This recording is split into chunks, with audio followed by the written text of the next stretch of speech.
had not thought death had undone so many.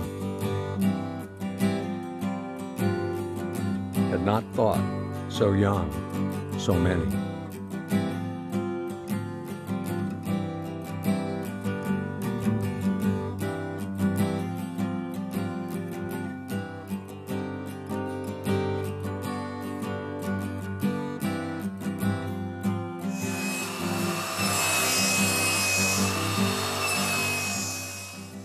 For the last 3 years, the Santa Barbara Veterans Group has been setting up an Iraq War memorial on the beach by the Santa Barbara Pier.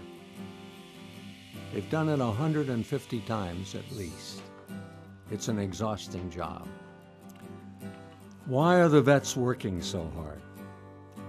Perhaps because they see the effect it has. Some of the huge number of people strolling on the pier stop and look at the memorial. After they talk to us to find out what it's about, they often show surprise, shock, and finally, sadness. Then they seem transformed. Almost all say something like, "I didn't realize how many had died," or, "Before, it was just a number to me." They were asleep, but the sight of the memorial, its physical vastness, woke them up. On his visit to hell, Dante had already said it for them. I never knew how many have been undone by death.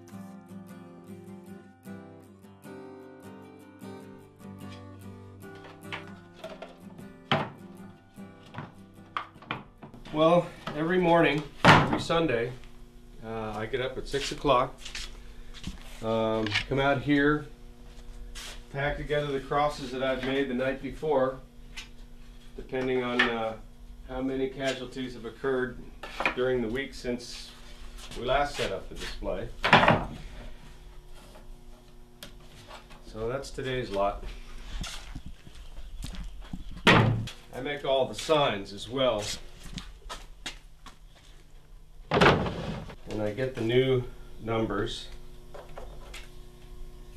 And then I come down and glue the new ones on the sign.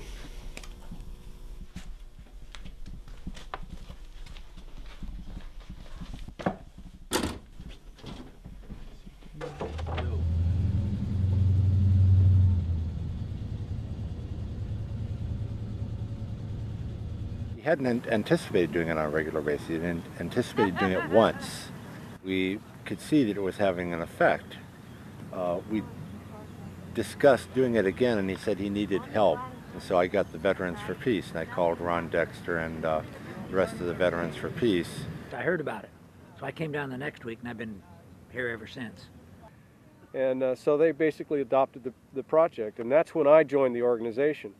And ever since then, it's become the flagship project of the Santa Barbara Chapter Veterans for Peace. And then, of course, we've also gotten a lot of attention in the media and a lot of attention in the community. And so there must be a dozen or so committed volunteers from the community that come out every Sunday and help us set this up. And it's just been growing week by week by week. Shortly after we started this, I said to Lane, "Hey, why don't we take some pictures of this and send it in to the webmaster for Veterans for Peace?" And he said, "Good idea." Other chapters from around the country have also duplicated this in one form or another. And there's been about, I'd say a dozen or so duplications of Arlington West.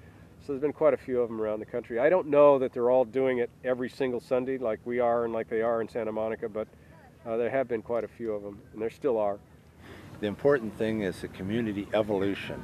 It was not a creation of any one individual, but it's a community creation of effort all across the community. And it's in that sense, it's a model for community change. Well, I'm kind of the technical guy. I make the supports for the Wall of the Fallen. I cut the name tags out of cardstock on my bandsaw. I make the hardware to hold all the pictures and stuff and the boards that they're supported on, and we just keep making those. I think there's nobody here that would try to tell you that they could do it by themselves. And there's nobody here that would tell you that Arlington West was their idea, because it wasn't. Even the name Arlington West came from a World War II vet that was visiting us and said that we should call it that. You have to really be here from start to finish to see the the whole cycle. They'll start picking up about 5 o'clock, 4 o'clock, 4:30, and then this whole thing goes in reverse. And I'm here because of the community. I'm not actually here because of the effect we have on people. I'm here because I enjoy this community. On Sunday, some people go to church. I come here and spend my day with this community. All this is volunteer. It's all labor of love. It's that old song. I'm not a member of the regulars. I'm just a volunteer. Good.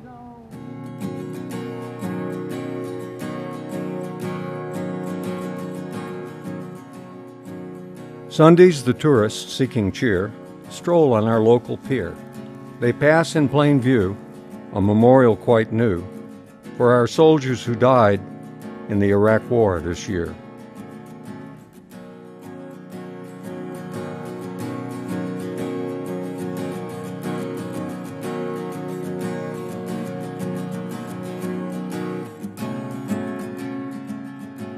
Sunday mornings, we vets install a cemetery with over 2,000 crosses and remove it Sunday nights, Sisyphus-like, a movable bier. Laid out like a real graveyard, it covers the beach to the right of the pier.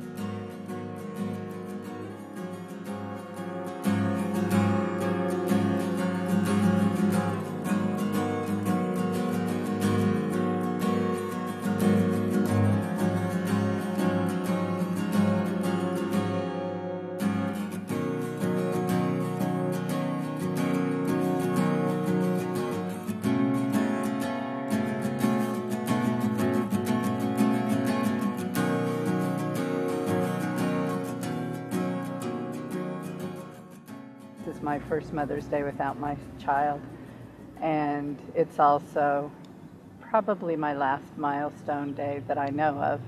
You know, you have to get through the first Christmas, the first birthday, and but first Mother's Day, this has been a pretty hard day. He left the day after Mother's Day to go to Iraq, and he told me, I'll make it up to you when I come back. And he didn't come back. So this just seemed like the right place to spend this Mother's Day. Because I raised him on my own. We had a real nice relationship, and he always, when I say wanted to take care of me, but he always wanted to do the right things and celebrate the right things and be there for me when he could. It's sad to know that he's not going to be at the big events in my life, but it's also hard to know that he's not going to be there in the smaller things too. He was just always, he just had a presence about him. There's always something about him. You couldn't really forget him. Always be the one screaming something out loud or wearing some horribly ugly Hawaiian shirt that he just loved, but I think he did it just to embarrass us. And we always had fun, whatever we did. It's still, I would hear from him on email, or we'd chat online or through letters, but it's just like, oh, well, he's just been busy. Well, he's not dead, he's just gone, and he'll be back. He'll be on leave pretty soon. And I knew that wasn't true. I always knew that. And I never told myself that. But in your mind, you know, oh, Ken's not here. Oh, yeah, he'll be back. I came back from Iraq September 15th, 2004. There are 5 people in this memorial here that I know. A few from my unit and 2 from my hometown. I know he died doing exactly what he loved. Like, he wanted to go into the Marine Corps. He wanted to drive trucks. He wanted to go on trips. He volunteered to do this. And so it kind of puts me at peace because I know he's doing what he was doing what he wanted to do. He wasn't forced at all, you know. He wanted to do this. He volunteered. And so at least I know he didn't know what was coming, and he was happy because he loved driving those 7 tons. That's just what he wanted to do. When they go over there, you think, okay, they're not infantry. It's fine. he's just, you know, a truck driver. And then when I heard about it, I was just like, no, no, no. Couldn't be his unit. It couldn't be them. And then his mom called me, and I just knew. I just didn't want to hear it. I just collapsed, and I just didn't know what to say or what to do, because I guess I just never accepted the possibility. Like, I thought about it, but I never expected it to happen. My father had been very ill, and he went through an operation, and it didn't look so good. So Chris was able to come home for a few weeks of leave because it was considered, you know, a family emergency. So he came home and helped my dad recover through this process, and it made my dad very happy to have both of his kids with him. And so he made it through okay, and then Chris went back to Kuwait, where he was based, because the doctor said, oh, you know, your father's going to be fine. And, you know, 2 weeks after Chris went back, my father died. So Chris came back out again, and this time he was able to spend a month with me, and we took care of things. You know, our mother died years ago. And so we had this month together, and he applied for a compassionate reassignment through the Army, which is supposed to have made it so that he didn't have to go back to Kuwait in Iraq, that he could return to Arizona where he was based. And, you know, it's paperwork and bureaucracy and all that. So by the time the month was up, the paperwork hadn't been finalized yet, so he had to go back. And 2 weeks after he returned to Kuwait, he was in a fatal accident. So basically he died 6 weeks after my father died. But I'm grateful that we had that month together, because that was the last we would be together.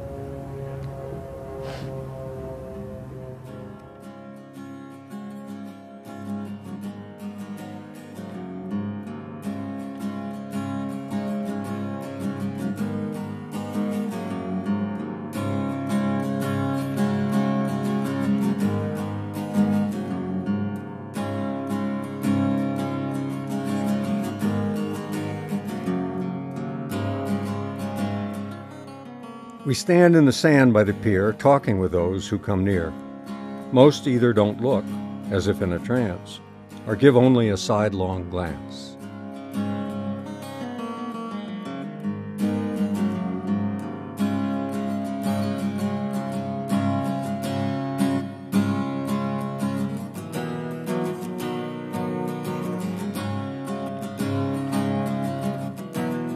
But some look at the crosses far and near, then at the books of the dead, laid out as leaves on our railing beside the rail of the pier.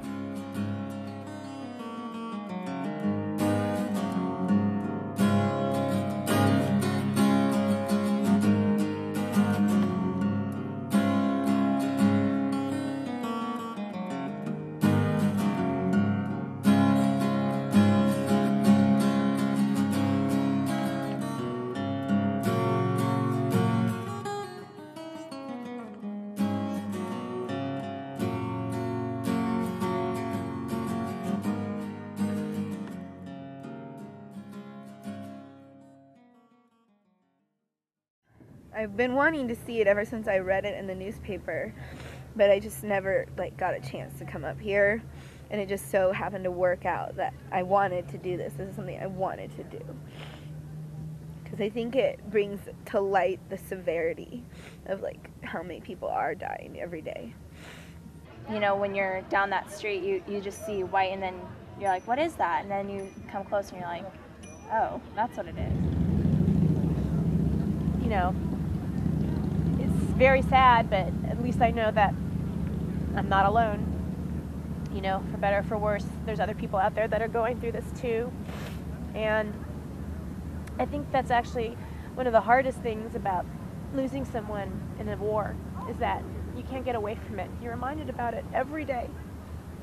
You know, every day you see on the news, you hear about it, and you're reminded every day about that morning when you got that visitor telling you what had happened. and you replay it time and time again. You could just be sitting there at work doing your thing, and you got the news on, and you hear about another soldier, and it just takes you back every time. But on the other side of that, you have more people to reach out to comfort. If you can find the strength in yourself to help somebody else. And I think that's what these amazing people are doing, is that they're easing their pain, and by giving us a place to come and remember. People cry, they pray, they spend some time. We've got like Carolyn, and Carolyn especially is so good with people. She knows what to say. I feel a little uncomfortable. These people died for a reason, and as tragic as it was, I don't want to forget it. So something like this is good because I don't want to forget it. I don't want to forget them. I don't want to forget what they did. Actually, we were going to go to Pismo, and it was booked, no hotel, so we camped out at a hotel in Santa Barbara.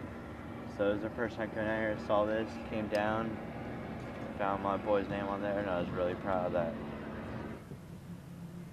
I get a very similar feeling as I did when I walked past the Vietnam Memorial. When I walked up to it, I initially thought and assumed incorrectly that it was a Vietnam memorial, possibly because that was more a part of my youth and my generation.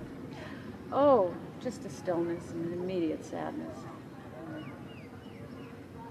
And for the fallen soldiers, for their families, and for the enormous tragedy, ongoing tragedy that's accumulating by the day. I just don't want him to be forgotten. Our troops need to be remembered. I want them to be honored for as long as they're over there, and I just don't want people to forget about him and the sacrifice he made, because it was the ultimate sacrifice. What they're dying for and the fact that they've died are separate issues.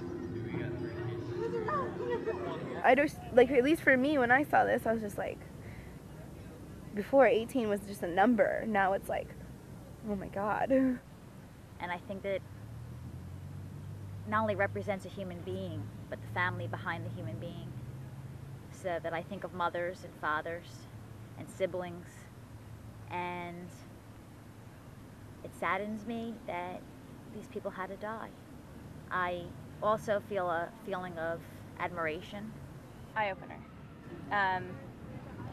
It's different when you hear a number on a screen, when, the casualties are, the amount of dead are, you don't understand actual numbers until you see, each cross, it represents a person.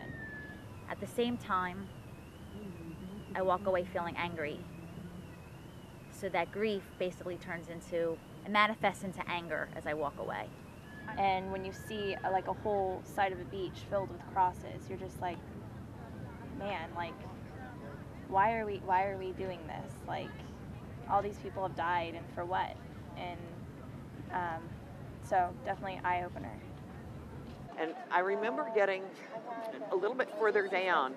The memorial wasn't as wide here as it is now. But we got a little bit further down where the signs of the crescent and the Jewish star are. And I was really struck by what a broad scope of people are involved in this. And at that time, it was just an intellectual understanding of what was down here. And I came down, of course, with Judy, and we went for our breakfast. And again, it was an intellectual impact as I went down there. But I recall when I came back, Judy was taking pictures, and I was standing here contemplating. And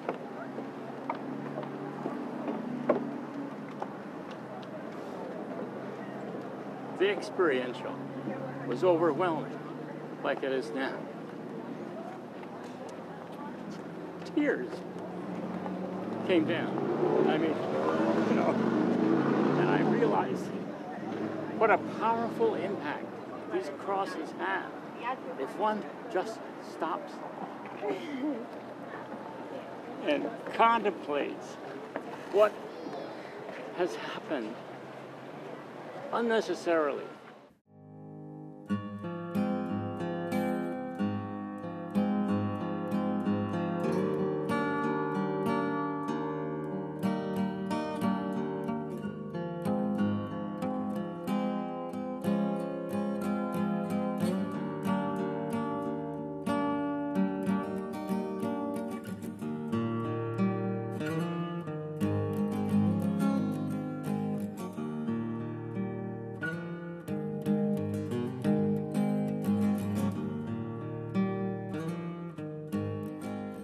They wake to a thought like a line from T.S. Eliot.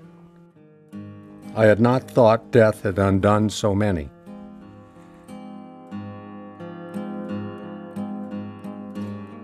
They knew before they looked that our soldiers were dying in Iraq, but they didn't know they knew, or more to the point, they didn't feel what they knew.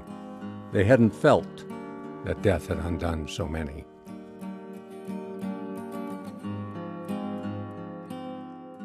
Somehow the great size of the mock graveyard, its earthy concreteness, has forced them to feel the pain they didn't want to feel. They had been soldiering on, avoiding the thought and the pain.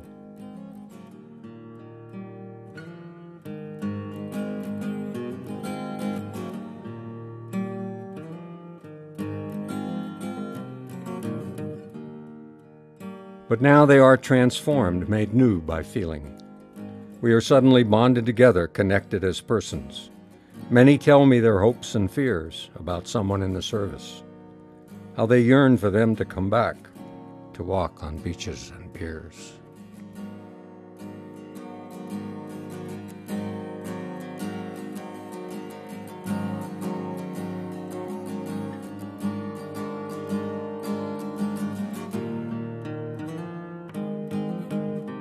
And I really am very glad it's here. It makes me incredibly sad. And I think it's important for us to be reminded of that. So I guess it makes it very personal. I have sons who are 20 and 18. You know, you see the ages of these men and women. Yeah, actually, the biggest impression, I think, was the first time we helped set it up.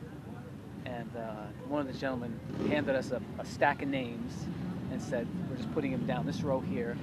And as you read each name and how they were killed and the ages, and I think that's when it really, it hit home. And I think if a lot of people would come down and actually help set it up, it just brings you home a lot closer to it.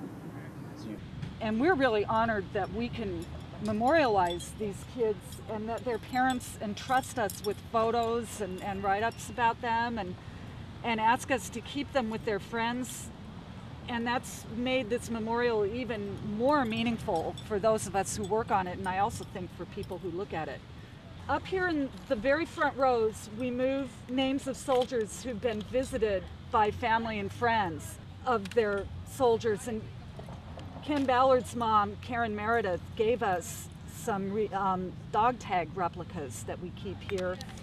And she gave us this photo of a plaque that's at Ken's high school, memorializing him and another guy who died in Afghanistan, actually, and some photos. I was surprised how many crosses there were, and as I was walking the rows trying to pick up all the flags, it just took so long, and it was really sad how many flags we had to pick up and just how many people have lost their lives. I'm about to put Cindy Sheehan's son Casey's tag on, and Cindy and her family are also very visible as members of military families speak out, and Cindy created, with Bill Mitchell, Gold Star Families for Peace. And they brought this little piggy because Pat, Casey's dad, said that Casey just loved to laugh and he wanted to have something on Casey's cross that showed that. Each of the the people in at least 10 rows will have a little insignia on their card because someone has come to visit them purposely here, either purposely or because they just came upon us by surprise and said, whoa, I know someone who died in this war and I want to do something to memorialize them. We know just about everybody in it. I mean, these people here, because we come down all the time. And we went to a meeting where they had their weekly meeting or bi-weekly meeting. We sat in and just kind of heard what the what they do and what the organization's about. And just a great bunch of people and doing a great thing. So since November of '03, early November, I've been here and watched it grow. I know most of these people from other things we've done in the peace movement, peace marches, get-togethers, and once I heard that Stephen was starting this, I said, yeah, sounds like a great idea, I'll help. And I came down, I think, the second week, and I've been here ever since. Now, Scott Rose here, his uncle lives in Santa Barbara, and he is here weekly. Every single week he comes. And he brought this rosary, and this photo of Scott, and this beautiful little bamboo cross. And he asked us to always keep this peace flag at Scott's cross.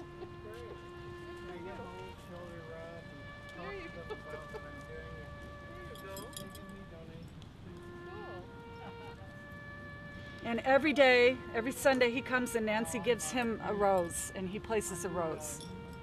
We came down to Arlington West and blew me away. Yeah. I never, being from the East Coast, I saw it on TV on Washington, D.C., but never saw it anywhere else, so it was quite a sight. Vicky Castro brought these for her son Jonathan. And Jonathan, look at how young he was. If people bring us a photo, we just take care of it. We just make sure it goes where it goes every week. And we've just gotten so that we have a little filing system that we use at the end of the day. And Travis's mom, Diane, is someone that I write to now and then. And I just want to be sure that when she comes back, things are exactly as I told her they would be.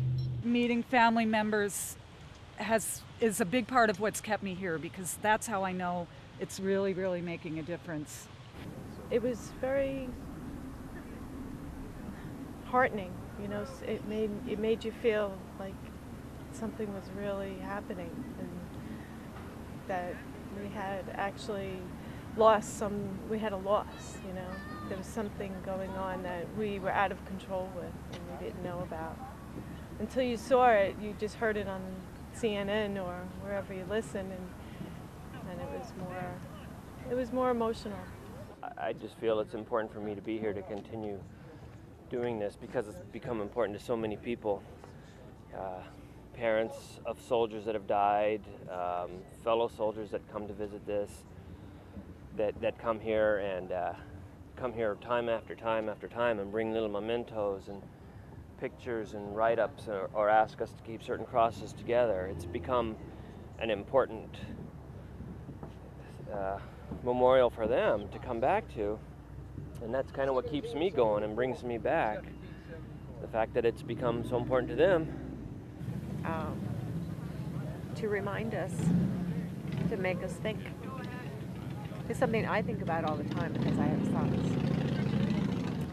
And I have a lot of feelings about this war, and I'm sorry that these people were killed.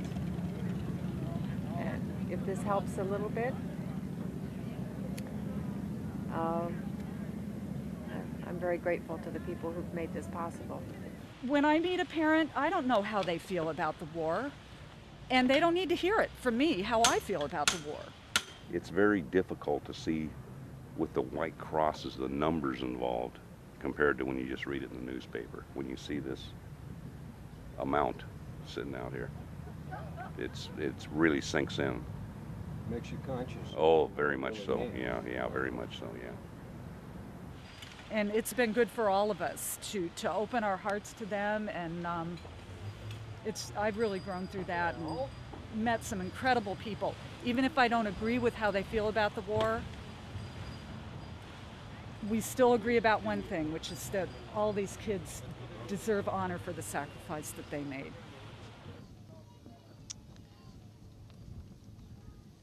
It really makes you think about how much we've lost,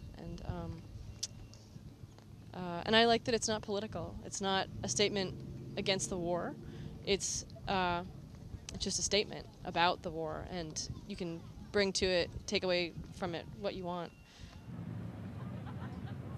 It doesn't really change my perspective on things. I think I've pretty much come to terms with life and and what life really is and what we live life for. It's not that I know that I'm going to come back, but I'm pretty confident in that because you have to be. Yeah, I'm not worried about it. Whatever happens, happens because it had to. The just war theory is a cruel oxymoron.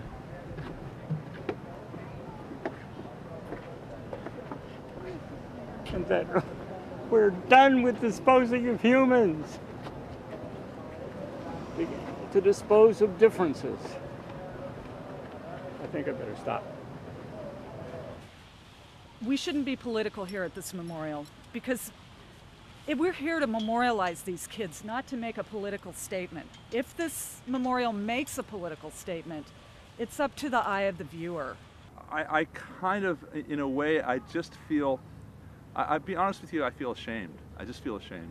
I feel ashamed for being an American, being part of, I mean, we're responsible for this. I don't support the war, but I'm part of this country.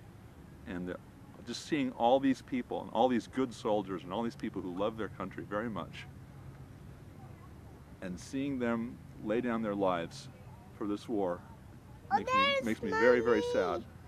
Makes me very sad. So that's the thing. I think that my feeling, I feel that their trust in their country was betrayed.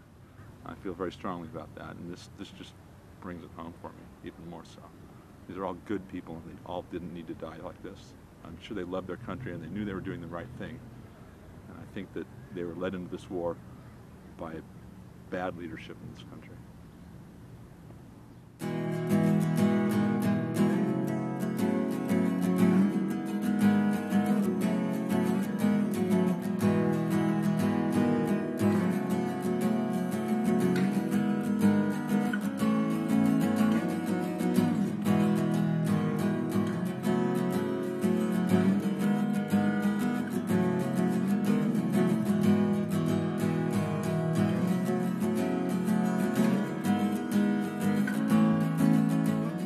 Heart to heart with a stranger, for them an unexpected encounter. Neither their politics nor mine seem to matter. We are united by feeling.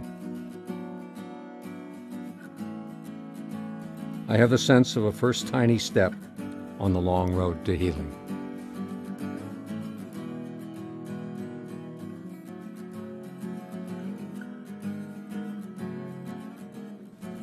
I read the names and ages, crawling in the sand between stations of the crosses. Most are young I didn't know their ages, didn't feel our losses, hadn't read the pages.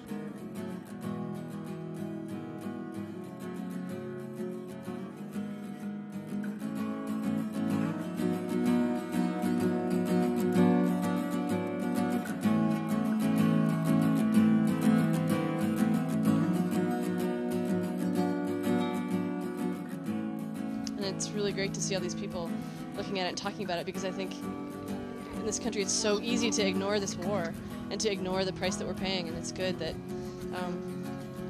that people are being interrupted by the war as they're riding their scooters and having their family vacation, because I think we need to think about it more.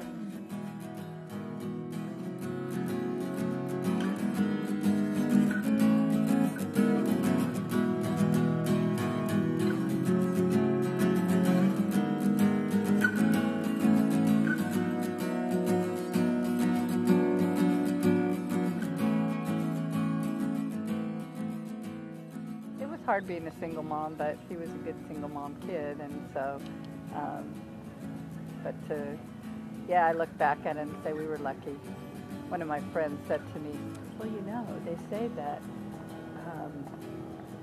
children are like library books. We just borrow them.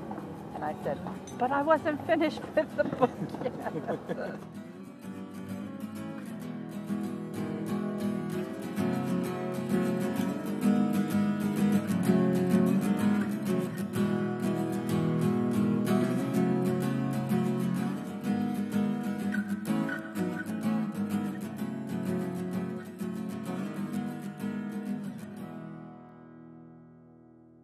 I am just another tourist, blindsided by long rows of crosses, struck by lightning on the road to Damascus. I learned that I must mourn my losses at a wake by the pier. We must all mourn our losses, wherever we are, far or near.